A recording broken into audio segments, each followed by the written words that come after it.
The NBA is set to enter its postseason tournament, but there's a bit of a roadblock on the road to the NBA Finals. 8 teams, including the Minnesota Timberwolves, will have to win play-in games just to get to the main tournament itself. The Timberwolves locked down the 8th seed in the West, meaning that they'll just have to win one of those play-in games they'll have to compete in. They face the Lakers with a shot at the playoffs on the line tomorrow night. This year has certainly had its highs and lows for the T-Wolves as they get ready for their second consecutive play-in appearance. Head coach Chris Finch says they'll need to rely on their core group of players as they hit the postseason. We have two faces to our team offensively, and we haven't figured out how to, wear those as well.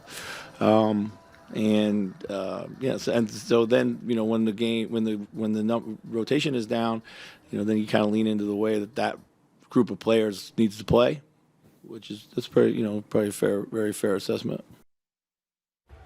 They may be missing some of those key contributors, though, including Rudy Gobert. Gobert's been suspended for their play-in game after he swung at his own teammate, Kyle Anderson, on the bench during their win against the New Orleans Pelicans. He'll be welcomed back after serving the one-game suspension. They'll also be missing Jaden McDaniels, who fractured his hand by punching a wall during that same game.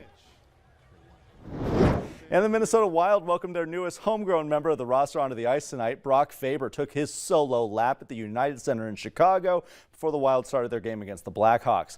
This moment representing a dream come true for the Maple Grove, Minnesota native who just finished his final season with the Golden Gophers.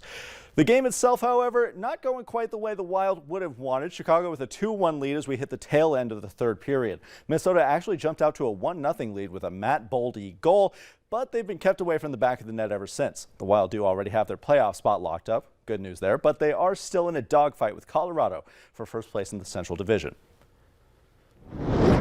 And after his incredible performance against Texas Tech over the weekend, Bison right-hander Cade Feeney has been named the Summit League Pitcher of the Week. Feeney was on the mound during North Dakota State's upset win over the Red Raiders on Friday night. He earned his third straight win, allowing just 1 run while striking out 5 Texas Tech batters. This is the third game in his career that he's been named Pitcher of the Week, and the second time this season. The Bison are set to be in action tomorrow night against the Minnesota Golden Gophers in the Twin Cities. First pitch is set for 6. After that one game against Minnesota, they'll then have a series also in the cities against St. Thomas. So they're just kind of inching closer to home.